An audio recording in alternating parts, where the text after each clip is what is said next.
En 1928, un alpinista escala una imponente montaña en la India. Mientras se resguarda del frío en su tienda, puede ver a través de ella una gran luz que le resulta extraña. En medio de la tormenta se acerca para investigar y encuentra una esfera gigante de hielo. Con su pico intenta romperla, pero al hacerlo destellos de luz cegadoras lo consumen. Al despertar se da cuenta que se desmayó y en su mano derecha una cicatriz es lo único que le queda como prueba de lo que vivió. Mucho tiempo después, ahora en la actualidad, conocemos a la doctora Helen Benson, una profesora de Princeton, que después de dar clases como de costumbre vuelve a su hogar donde le espera a su pequeño hijo adoptivo. Mientras prepara la cena recibe una llamada. Del otro lado le informan que pronto será visitada en forma de urgencia. En cuestión de pocos minutos le explican que a partir de ese momento se encuentra en custodia federal, además deberá acompañarlo sin ningún tipo de compañía. Una vecina se ofrece a cuidar a Jacob, en lo que Helen vuelve, y es así como ella y otros científicos son movilizados de urgencia por el gobierno, todos preguntándose el motivo de tal misterio. Al llegar a una base militar es la primera en ingresar para averiguar a qué se debe tanto revuelo. El doctor Michael explica rápidamente que él fue quien le incluyó en la lista de expertos que podrían ayudar para luego dar un instructivo a los convocados. Los expertos detectaron un gran objeto desconocido en la órbita de Júpiter con una velocidad de 300 kilómetros por segundo y además está en curso a la Tierra e impactará en la ciudad de Manhattan en poco más de una hora. Todos los presentes tienen ahora una misión. Formulan un plan de supervivencia para los seres humanos, quedándoles solo 78 minutos antes del impacto. Helen, que ingresó con su teléfono escondido, se dirige al baño para comunicarse con su hijo, donde le dice que debe ayudar a los científicos. Antes de terminar la llamada le pide que por favor baje al sótano y se despide tristemente sabiendo lo que pasará. En ese momento tocan la puerta del cubículo preguntando si es un teléfono lo que tiene, pero en vez de confiscarlo la oficial se lo pide para hablar con su familia. Todos, a pesar de ser indispensable para una situación tan crítica, tienen familia y lamentablemente no pueden estar con ellos en los últimos momentos. Un grupo de científicos reclutados es enviado al lugar del impacto, donde la discusión de si habrá un después se intensifica, ya que la velocidad a la que el objetivo viaja destruiría todo en cuestión de pocos segundos. Aún así no tienen otra opción que dar su mayor esfuerzo para encontrar una solución. Contrario a lo que todos pensaban, el objeto es una gran nave espacial biológica esférica, la que baja la velocidad suavemente y aterriza en Central Park. Una vez el equipo llega al lugar, se acercan con el fin de investigar algo que nunca en sus vidas habían visto. Las fuerzas militares aseguran el área y despliegan artillería de todo tipo en caso de que dicho objeto se vuelva hostil. Helen, que se encuentra más cerca a la misteriosa luz, puede divisar una figura similar a la de un humano que le extiende la mano. Con el fin de protegerla, las autoridades abren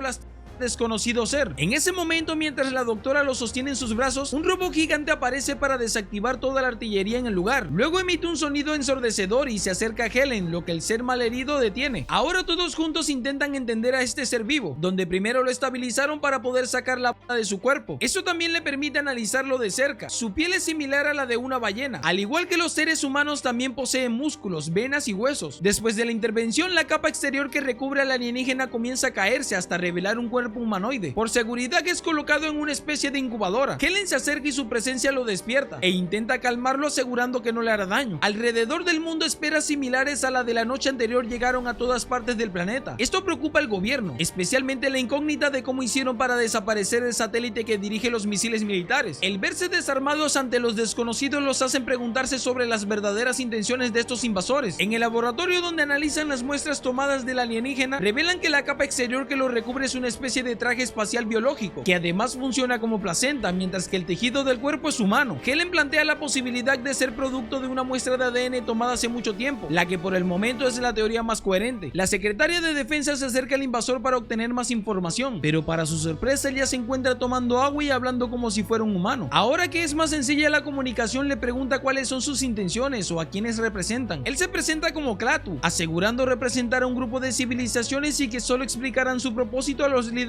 mundiales. Contrario a las decisiones del extraterrestre, la ministra decide sedarlo y trasladarlo a una zona más segura, pero ninguno de los científicos presentes quieren formar parte de un acto tan cobarde, excepto Helen, que se ofrece como voluntaria para hacerlo. A la hora de inyectar la solución que le proporcionan ellos, lo cambia por agua, dándole la oportunidad de escapar. Este primer acto de bondad hacia lo desconocido permitirá la tan deseada supervivencia del ser humano, suponiendo que está bajo los efectos del sedante sometido a un detector de mentiras, donde manipula a través de un choque eléctrico al encargado de hacerle preguntas preguntas para que lo indique cómo salir. Utilizando las cámaras de seguridad, Klaatu hace un recuento de los obstáculos y los paraliza con un sonido de alta frecuencia. La alarma se activa y todos deben evacuar, pero Helen, antes de hacerlo, roba la muestra tomada del cuerpo de Klaatu. El repentino escape del alienígena altera a la Secretaría de Defensa, que se dispone a encontrarlo a toda costa. Mientras tanto, él se dirige a la estación de trenes, no sin antes entrar al sanitario para darse cuenta que está herido antes de desplomarse en el piso. La doctora Helen vuelve a su rutina diaria con normalidad hasta que recibe una llamada. Alguien que asegura ser su paciente fue encontrado en la estación. Rápidamente acude a él, donde le brinda ayuda, dándole la muestra que tomó para curarse al instante. Klaatu, que confía en ella, le dice que su presencia es solo con el fin de proteger a la Tierra. En Central Park, las fuerzas armadas hacen lo posible para deshacerse del enorme robot que parece ser inofensivo. Sin embargo, termina derribándolos a ellos. Mientras tanto, Klaatu se reúne con un anciano que es como él. Este tenía el objetivo de analizar a los humanos y qué tan destructivos son. A pesar de haber odiado la misión desde el principio, asegura haberse enamorado de la vida humana y que se quedará hasta el último minuto. En medio de la ruta, el alienígena pide detenerse. Se acerca a un estanque y del fondo una esfera se eleva, al igual que todas las que estaban recolectando animales en todo el mundo, para luego retirarse del planeta. Helen comienza a sospechar, donde Klaatu termina explicando que salvarán a la Tierra, pero de los humanos, ya que en todo el cosmos muy pocos planetas son capaces de albergar vida. No dejarían morir a este solo por la supervivencia de una especie. Helen intenta convencer que detengan lo que ya inició, pero la única forma sería hablar con los líderes. Es por eso que lo lleva a ellos. Contrario a llevarlo con el presidente, que sería imposible, Helen le presenta al ganador del Premio Nobel de la Paz, donde este le hace entender el verdadero valor del ser humano y cuándo se merece una segunda oportunidad. En ese momento, helicópteros que buscan al prófugo alienígena lo hacen escapar al bosque, donde Helen es capturada y llevada al laboratorio, donde intentan destruir con todas sus fuerzas al robot gigante. Sin tiempo para detener el inminente final, una gran masa de nanoinsectos comienzan a desintegrar todo a su paso. La Secretaría de Defensa finalmente decide escuchar a la única persona que puede ayudar. En un momento emotivo donde Jacob añora volver a ver a su difunto padre, Helen logra convencer al extraterrestre de intentar al menos detener la extinción. Si bien los humanos habían destruido la Tierra, esto le muestra una verdadera posibilidad de cambio. Con ayuda de las fuerzas armadas llegan a la ciudad, donde la última esfera consume todo a su paso. Sin embargo, al querer aproximarse tienen un accidente donde Helen y Jacob son afectados. Klaatu atrae a los nanoinsectos a su cuerpo para salvarlos. Allí recuerda lo que el ganador del Premio Nobel le dijo: la única forma de revolucionar es estar al borde de un precipicio. En un acto noble por toda la humanidad, el hombre que venía del espacio desactiva a los nanoinsectos tocando la esfera para luego irse en ella a su hogar, no sin antes provocando un apagón energético a nivel mundial, dando así un final a todas las industrias que afectan al planeta. Si has llegado hasta aquí, déjame darte las gracias por ver el video completo. Déjame saber cuál fue tu parte favorita de este resumen. Yo soy Víctor Cantillo y nos vemos hasta la próxima. Recuerda que si quieres apoyar mi contenido, te invito a suscribirte al canal. También puedes darle a la campanita y activarla. De esa manera no te perderás ningún video.